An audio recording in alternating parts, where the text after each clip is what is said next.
100% common. হ্যাঁ, 100% common. Today I'll share a vital video on YouTube channel. Now let's go start on YouTube channel. দেখো, important paragraph for the মাধ্যমিক examination 2026 subject English.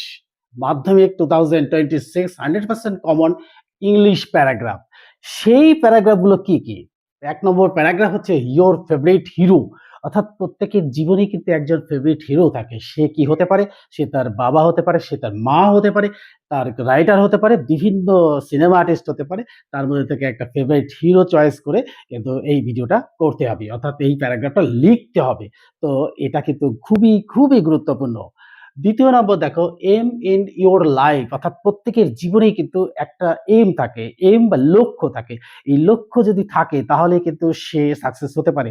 সেইজন্য এর উপরে একটা paragraph লেখা কিন্তু খুব সহজ। আর ওয়ার্ডটা কত? 100 ওয়ার্ডস এর মতো। নাম্বার 10 নাম্বার, অর্থাৎ ১০ এর মধ্যে আমরা সাধারণত ৭, ৮ কি ৯ অবশ্যই পেয়ে যেতে পারি। ৩য় নাম্বার দেখো, সেভ ড্রাইভ সেভ লাইফ। এটা কিন্তু ভীষণ ভাইটাল। এখন কিন্তু সেভ ড্রাইভ সেভ লাইফ কিন্তু খুবই গুরুত্বপূর্ণ। তাই আমরা কিন্তু এই সেভ ড্রাইভ সেভ লাইফ এর উপরে কিন্তু একটা প্যারাগ্রাফ কিন্তু অবশ্যই লিখতে পারি। এটা কিন্তু খুবই গুরুত্বপূর্ণ। এটাও আসার মতো। ৪র্থ নম্বর দেখো, গ্লোবাল ওয়ার্মিং। আজকে কিন্তু গ্লোবাল ওয়ার্মিং এর কারণে সমগ্র বিশ্ব কিন্তু উথাল-পাতাল হচ্ছে। কারণ এই গ্লোবাল ওয়ার্মিং যদি আমরা না কমাতে পারি তাহলে কিন্তু আমাদের পৃথিবী কিন্তু রসাতলে চলে যাবে। সেইজন্যও কিন্তু আমাদের সবচেয়ে আগে প্রয়োজন এই গ্লোবাল ওয়ার্মিং রোধ করা। অর্থাৎ গ্লোবাল ওয়ার্মিংটা কিন্তু পরীক্ষায় আসার মতোই। ৫ নাম্বার দেখো, ইওর ফেভারিট ফেস্টিভ্যাল। অর্থাৎ প্রত্যেকের জীবনেই কিন্তু একটা ফেস্টিভ্যাল আছে। অর্থাৎ প্রত্যেক জাতির কিন্তু একটা করে ফেস্টিভ্যাল আছে। আর সেই ফেস্টিভ্যালটা আমরা যে ধরনের মানুষই হই না কেন তাদের উপরে কিন্তু তাদের একটা ফেস্টিভ্যাল থাকে। সেই ফেস্টিভ্যালের উপরে একটা প্যারাগ্রাফ এটা কিন্তু আসতেই পারে। ৬ নম্বর দেখো, হ্যাবিট অফ রিডিং বুকস। আমাদের কিন্তু যারা স্টুডেন্টস তাদের কিন্তু এই পড়াশোনাটা কিন্তু খুবই গুরুত্বপূর্ণ। আমরা সাধারণত আমাদের সাবজেক্টের বাইরে নানান ধরনের বই আমরা পড়াশোনা করি এবং সেই বই পড়াশোনা করলে কি হবে? আমাদের জ্ঞানের ভান্ডারটা আরো বেশি করে প্রসারিত হয়। তাই এটার উপরে একটা প্যারাগ্রাফ লেখা খুব সহজ। এটাও কিন্তু আসতে পারে। তারপর দেখো ৭ নম্বর দেখো দ্য ইম্পর্টেন্স অফ প্ল্যান্টিং, অর্থাৎ এই গাছ লাগানো কিন্তু খুবই গুরুত্বপূর্ণ। গাছ না লাগালে কিন্তু আমাদের পৃথিবী কিন্তু আস্তে ধ্বংসের দিকে চলে যাবে। তাই আমাদের এটা করা খুবই প্রয়োজন। এর উপরে কিন্তু একটা প্যারাগ্রাফ আসতেই পারে। এটাও কিন্তু ভেরি ভাইটাল। নেক্সট দেখো ৮, a journey by a train, অর্থাৎ আমরা সকলেই অর্থাৎ বছর অন্তে না হলে ২ বছর অন্তে না হলে ৬ মাস অন্তে একটা করে কিন্তু ট্যুরে যাই। সেই ট্যুরটা কোথায় হতে পারে? ট্রেনের মধ্যে হতে পারে। ট্রেনে যদি আমাদের হয় বা বাসেও যদি হয়, ৮ দিন ১০ দিন বাসেও হয়, ট্রেনে কিন্তু ৮ দিন ১০ দিন ৪ দিন ৫ দিন এরকম একটা ট্যুর হয়। সেই ট্যুরে কিন্তু আমরা যাই এবং সেখান থেকে যে অভিজ্ঞতা আমরা গ্যাদার করি তার উপরে কিন্তু একটা প্যারাগ্রাফ। এটাও ভাইটাল।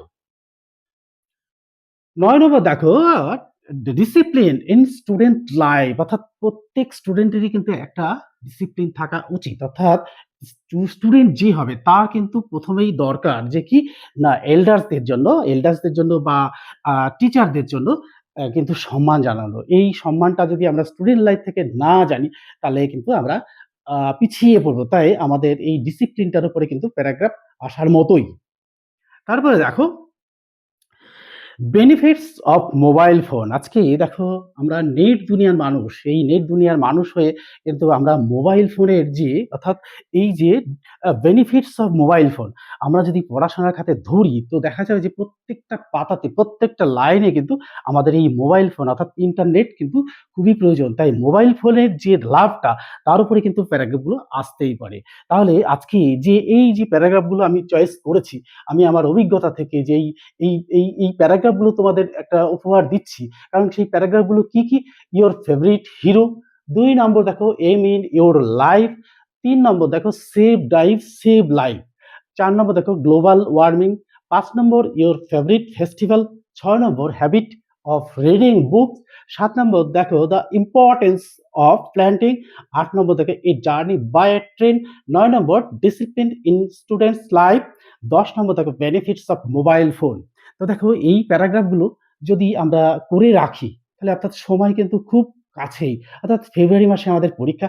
এই কটা মাসের মধ্যে আমরা যদি প্রত্যেকদিন, যারা ভালো স্টুডেন্ট তারা যদি প্রত্যেকদিন একটা করে প্যারাগ্রাফ, বা প্রত্যেকদিন নয় প্রত্যেক মাসে যদি একটা করে প্যারাগ্রাফ পড়ি, তাহলে কিন্তু খুব সহজেই আমাদের এই প্যারাগ্রাফগুলো হয়ে যাবে। আর এই প্যারাগ্রাফগুলো হয়ে গেলে তোমরা ধরে নিতে পারো যে আমাদের ১০ নম্বরটা কিন্তু একেবারে সঞ্চিত হয়ে গেছে মাধ্যমিক এক্সামের জন্য। তাহলে এই ভিডিওটা তোমাদের কেমন লাগলো? আমার যারা সাবস্ক্রাইবার আছো তারা অবশ্যই কিন্তু একটা করে লাইক দিয়ে দেবে, আর বন্ধুদের মধ্যে প্রচুর পরিমাণে শেয়ার করে দেবে। তাহলে কি হবে? বন্ধুরাও এই প্যারাগ্রাফগুলো সম্পর্কে জানতে পারবে, তারাও একটা প্রিপারেশন নিতে শুরু করবে। তাহলে আজকের ভিডিওটা এখানেই আমি শেষ করছি। Good bye friends.